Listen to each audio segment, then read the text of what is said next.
अगर मेरे व्याख्यान में आपका स्वागत है। क्या आपने कभी सोचा है कि बिना किसी उद्देश्य के जीना कैसा होता है? कभी-कभी हम अपनी ही जिंदगी में भटक जाते हैं, बिना दिशा, बिना मकसद। तुंग भी ऐसा ही एक लड़का था, जो पूरी तरह बिना उद्देश्य के जीवन जी रहा था। वो बस दिन प्रतिदिन यूं ही बहता जा रहा था। उसकी जिंदगी कैसी थी? सड़कों पर भीख मांगना, सिगरेट पीना और लोगों के खेतों से फल चुराना। वो अक्सर पकड़ा जाता, डांट खाता, लेकिन फिर वही सब दोहराता। उसके जीवन में कुछ भी बदलता नहीं था। लेकिन एक दिन उसकी दिनचर्या टूट गई।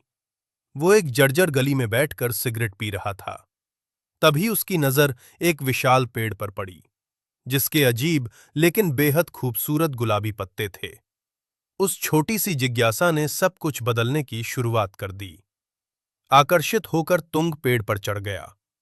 वो पेड़ों पर चढ़कर फल चुराने का आदी था, लेकिन इस बार उसे कुछ और ही मिलने वाला था।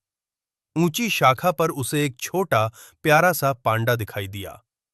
लेकिन ये कोई शांत मार्गदर्शक नहीं था।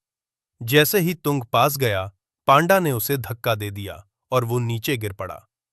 जब उसने आंखें खोलीं, तो गंदी सड़कों की जगह एक स्वर्ग जैसा संसार था। चारों ओर सोना, हीरे और चमचमाती लग्जरी कारें जादुई पेड़ों के बीच खड़ी थीं। एक ऐसे लड़के के लिए जिसने कभी कुछ नहीं देखा था, ये उसकी कल्पना से परे था। उसकी जिंदगी तुरंत बदल गई।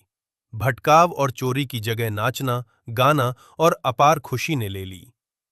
ये खुशी सिर्फ बाहरी नहीं थी, वो उसे भीतर से बदल रही थी।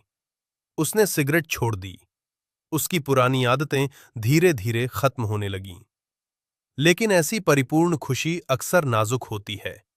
तुंग हर दिन इस गुप्त दुनिया में लौटता, ये जाने बिना कि एक अंधेरा साया सब कुछ नष्ट करने आ रहा है। एक दिन उसने फिर पांडा को देखा, लेकिन इस बार कुछ अलग था। पांडा चमका और एक इंसान में बदल गया। अब तुंग उसकी बात समझ सकता था। वो कोई साधारण जीव नहीं था। उसने तुंग से कहा, मेरे जंगल को बचाओ। उसने चेतावनी दी कि बनी बाबू नाम का आदमी जंगल को नष्ट करने आ रहा है। वो लालच से भरा हुआ था। उसका इरादा जंगल को काटकर वहां प्रदूषण फैलाने वाला कारखाना बनाने का था। तुंग को सोचने का भी समय नहीं मिला। बनी बाबू और उसके लोग जंगल पर टूट पड़े। पेड़ काटे गए, जानवर मारे गए और स्वर्ग जैसा जंगल कुछ ही समय में औद्योगिक बर्बादी में बदल गया। ये देखकर तुंग के अंदर कुछ टूट गया। उसके भीतर एक नई आग जागी। उसका भटकाव खत्म हो चुका था। अब उसके जीवन का एक ही उद्देश्य था, जंगल की रक्षा। पांडा मानव ने उसे एक चमकती हुई औषधि दी और कहा कि ये उसे शक्ति देगी। तुंग ने बिना हिचक उसे पी लिया। वो अब सिर्फ एक लड़का नहीं रहा, वो प्रकृति की शक्ति बन गया। उसने बचे हुए जानवरों को साथ लिया और सबने मिलकर हमला किया।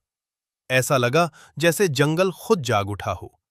जड़ों ने मशीनों को तोड़ दिया और बनी बाबू अपने लोगों के साथ भाग गया। जंगल बच गया। जानवर जश्न मनाने लगे। लेकिन इस जीत की एक भारी कीमत थी। उत्सव के बीच पांडा मानव गिर पड़ा।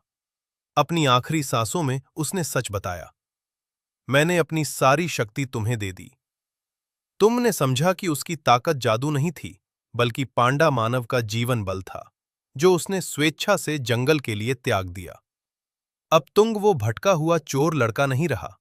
उसे अपना उद्देश्य मिल चुका था, लेकिन उस व्यक्ति की कीमत पर जिसने उसे रास्ता दिखाया था। वो अब जीवन भर जंगल का सच्चा रक्षक रहेगा। ये कहानी हमें सोचने पर मजबूर करती है। शायद सबसे बड़ी विरासत वो नहीं जो हम बनाते हैं, बल्कि वो है जिसे हम प्रेरित करके छोड़ जाते हैं।